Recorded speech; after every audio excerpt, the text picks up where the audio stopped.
you know what? It was like the perfect storm. I answered the call. I played around. I had fun. I didn't take life too serious. And it turned into this really fun joke that touches with a lot of people because everyone's gotten a wrong number.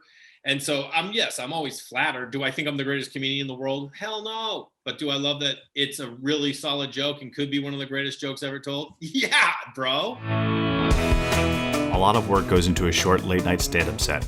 Join me, JP Buck, as I spotlight the comedians who came up with some of my favorite Conan sets. This is The Setup. Please welcome back to the show the very funny Jay Larson. You know, I've worked with late night bookers on Craig Ferguson and on Carson Daly, and the whole thing has always been, it has to be quick jokes in case someone tunes in and they see the set. You could never do a long story. Do you remember how long we tried to get this set to a time that worked? You were going to take a chance and we couldn't do it. And then finally you were like, let's do it. And every comedian comes to me all the time and they're like, dude, one of the greatest sets of all time on late night. And I'm like, I know. And doing a story, remember we tried it a second time, it didn't go as well. For an audience that's in the room, if they don't get on board right away, you're not going to get them later. And I hadn't even thought of that. Never once did that cross my mind. You know, the first time it crossed my mind, Kumail said to me, he goes, man, that Conan set. And I'm like, oh, thanks, man. He goes, what would you have done if 2 minutes in they hadn't like got on board? And I was like, dude, I never even thought of that. Like, I just never thought of it because I love that story so much that like, I'm not saying it's never not worked, but like, it's never not worked. When you sent it to me, it was timing out at about 6.5 minutes, maybe longer. Yeah. At that early stage. I mean, every late night set I did before this one was like 4:20, 4:30. And for your audience, like, you got to be exact. We're on TV. This isn't like at a club where they're like, let's go, and they're flashing the light. It's like, you got to get off. If you go long, we're going to have to cut something out, and they're going to watch this set finish, and it's not going to make any sense. Yeah. Or you're going to have to ask Conan to cut from his monologue. And what? I have a question. Your cell phone rings and you don't recognize the number. What do you do? Ignore it. Don't answer it. Not me. I like life. The other day, my cell phone rang 917. That's a New York number. I didn't know who it was. I messed up my words there. You could tell I'm a little nervous. I say, phone rang 917. Basically, I'm saying I didn't know who it was. So right then and there, like, I'm like, just get past it. Just because if you know, JP, as a booker and as a stand-up, you can stand in the back of the room, watch a comic, do a joke, and you can see the tiniest miss, just the tiniest little word that no one in the room will notice, but you will see the laugh at the end of that joke not hit as hard.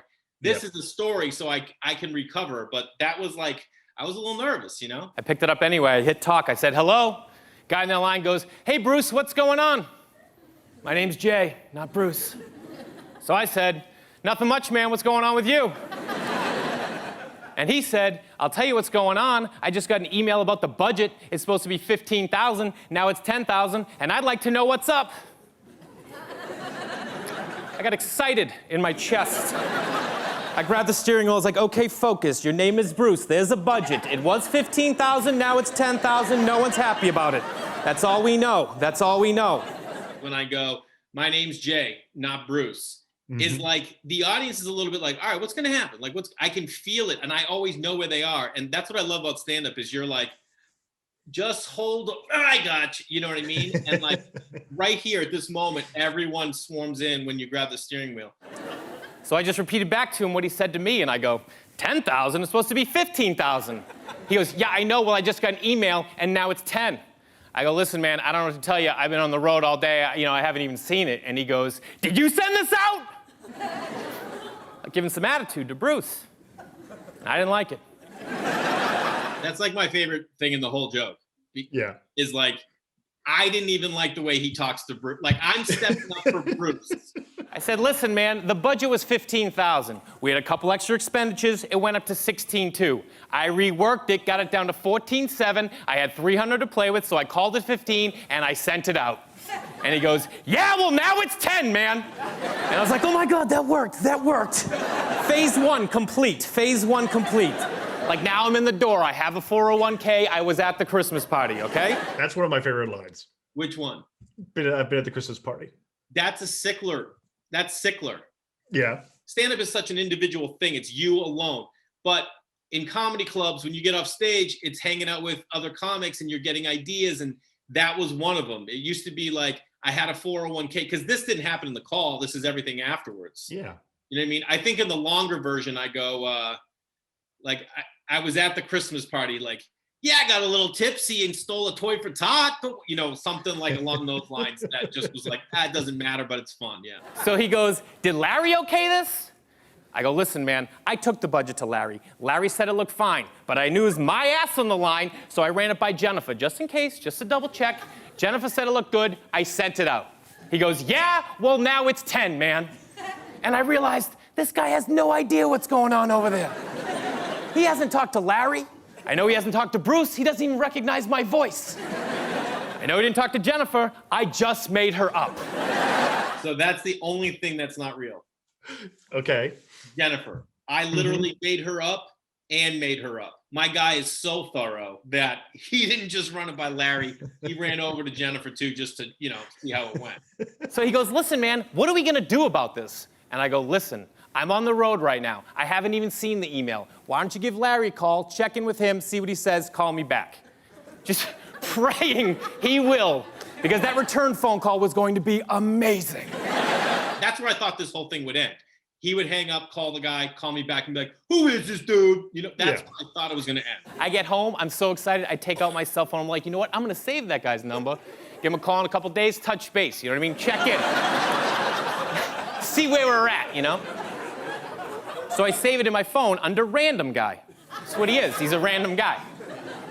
4 or 5 days pass, I forget about it. Laying on my couch, watching the ball game, phone rings on the dining room table. I get up, watching the game, grab the phone, watching the game, look down, random guy. But it's been a couple days, you know what I mean? So I'm like, random guy? Who's random guy? Like, who would even have random guy as their name that comes up? And then I was like, random guy! Like, now I'm panicked, you know what I mean? People's lives have been affected. It's only $5,000, but I don't know how big that company is. But I'm addicted to it. You know what I mean? I started this thing, I need to see it through. This physicality of you going back to the phone, like, I love this miming. It's 100% literal. I'm so careless with people's worlds that I just even forgot it was happening. And now I'm like, oh my God. Before it was, you know, just a call. Before it was a number, now it's a name. It's personal. Like, this, something has happened, and now I'm gonna have to face the music. I don't know who they are, but I was still scared. You know what I mean? And I do remember I like put my earbuds in because I just needed to like move around. You know what I mean? I didn't want it here. It was too close. So I put my earbuds in, just to get a little distance, you know, just to get a little space. And I hit talk. Same guy goes, hey, Larry, what's going on? Yeah, now he's calling me Larry. He knows something's up, but I'm not about to back down. I go, nothing much, man. What's going on with you? And he goes, well, I got us on conference call with Janelle and Marie. And I was like, okay, here we go, here we go. This is why we play the game, you guys. This is why we play the game. So I go, welcome to the call, ladies, as if to say, welcome to the show. You know what I mean? Here we go. Marie takes the lead. She goes, hey, Larry, what time is it where you are? I live in LA, they're in New York, it's 5:30, so I go, 8:30, it's 8:30. She goes, really, what's the weather like? And I was like, oh, weather's nice, weather's nice. She goes, you know, this doesn't sound like Larry. And I go, oh yeah? Who's it sound like? And a random guy chirps him from the back and he goes, sounds like Bruce! Sounds like Bruce! Like he's gonna blow this case wide open. That was Sickler too. I used to say, and that guy chirps him from the back, and Rye was like, why don't you say random guy? So like you, because it's like he is in the back, like in the conversation, and he did like chirp in. And now, if there's any videos online of me, there's always a comment somewhere that says, this sounds like Bruce. And I go, listen, guys, this isn't Larry and it isn't Bruce. And Marie goes, who is this? I said, I'm just some guy who had nothing better to do than to mess with you guys. And Marie got pissed. She was not happy. She goes, you understand we're trying to run a business over here? And I was like, yeah, well, I got that from the budget. I just figured it was a business. And she goes, what do you think, this is some kind of joke? And I was like, oh, a little bit. Thought it's pretty funny. That's pretty funny. And she goes, let me ask you something. And I go, no, you let me ask you something. And she goes, what? And I go, where we at with the budget? I'm Jay Larson. Thank you, guys. the number, the Larry guy, the random guy. Yeah. He owns a scrap metal yard in New Jersey. Okay. Mm-hmm. And he volunteers his accounting knowledge to a foundation in Los Angeles that sends Jewish people to Cuba. This was before you could go to Cuba. And he volunteers his time to help them with like budgets or like whatever. And he dialed one number wrong somewhere in my number and their number and got me. And then that's just all that happened. So I asked him, like, would you do it? Like, I want to do a mini documentary, like with him, with the two women, you know what I mean? With Larry, with Bruce, like get everyone together and like find out what happened. And he was like, nah, man, no. You were accused of stealing this bit. Yeah. Yeah. Would you care to address those accusations? So I did this video with these glasses on and a little beard on Laugh Factory. I mean, I just look different. I have a beard and glasses and I'm thinner. And then in that, I'm clean shaven. And when I did it, they used to like pull clips and post them, right? So when I did it, I said, hey, please don't post this. I want to do it on late night. And they were like, okay. And then after like 8 months or 10 months, one day I'm driving and my phone starts like it's like buzzing, you know? Mm-hmm. I'm seeing like all these like YouTube like subscribers popping up, blah, blah, blah, blah. I'm like, what is going on? And then someone's like, just saw your thing on Laugh Factory. And I was like, what? And I called the booker at Laugh Factory. I'm like, hey, I do not want that. What is going on? Like, I don't want that video up. I'm going to use that on late night. And she's like, oh my God, I'm so sorry. We just put it up, blah, blah, blah. I'm like, all right, yeah, can you please take it down? And she goes, yeah, but it has 120,000 views and it's only been up for like 12 minutes. And I was like, oh, I'm like, hey, you can leave it up, you know? And so, can we note, or do we know, does anyone have the stats? Is this not the most viewed ever Conan in the history of Conan? I'd have to talk to my digital team. I just want to know.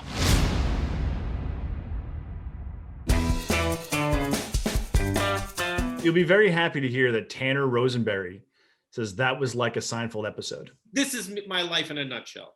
I did an episode of Curb last year, okay? Mm-hmm. January of 2020.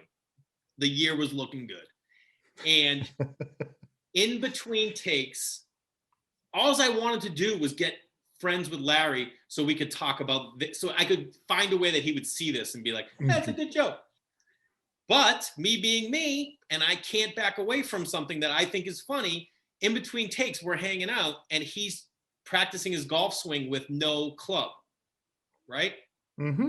And I can't help myself, dude. I go up, I put my hands on his hips. I'm like, Larry, you gotta power these hips through the zone, man. You gotta turn.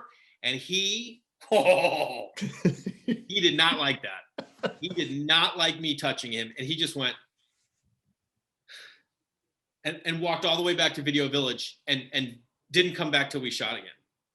And I was just like, oh, for like 10 minutes, I was like, what'd you do? You're going to get fired today. And then I was like, you know what? F that. This is going to be an episode of Curb in like 2 years. You know what I mean? It's going to be a moment. And so I was like, this is why I do life, to see what'll happen. And I took a swing and he didn't love it, but I did. I was like special guest feature for Bobcat at Cobb's in San Francisco. Saturday night, Bobcat's sitting there on his phone and he just goes, it's before the early show, and he goes, Rob Williams come to the show tonight. He also said he Googled you today and watched your wrong number story 5 times, said it's one of the best jokes he's ever heard. And I go, shut your goddamn mouth, dude. Because Rob Williams is my idol, dude. Show ends. I'm going to go out and shake hands, say goodbye to people. And as I'm sitting there, someone comes up and puts their hands on my shoulders. And I look right here and it's Robin Williams. And he goes, that wrong number joke, my wife and I watched it 5 times. One of the best jokes I've ever seen. And I almost cried. I was like, oh my God, thank you. Thanks so much, man. And I just went and said goodbye to people and then went up in the green room. And of course, Robin Williams is in the green room. And there'd be a joke floating around. Before you even, when you thought of it, he was saying it. He was grabbing everything. And you could feel the attention go right to him. And anytime it fell on him, he would go, hey, Bobcat, remember? And he'd throw it to Bobcat. Like, this is your green room. This is your, it was unreal, dude. I'd never seen anything like that. It was so unselfish. Like, he couldn't help get the attention. And then he just made it about Bobcat. And then we get ready for the second show. And, you know, I'm like, all right, I'm going to go down there. And Bobcat comes over and he goes, hey, do you want to get a picture with Robin? And I was like, oh my, yes, dude. I never asked for a picture. I'm like, please. And I give my phone to Bobcat and he goes, I'm going to be in it too, man. That was like, yeah, dude. Yeah, for sure. And it's like me in the middle of Bobcat and Robin Williams. It was the greatest.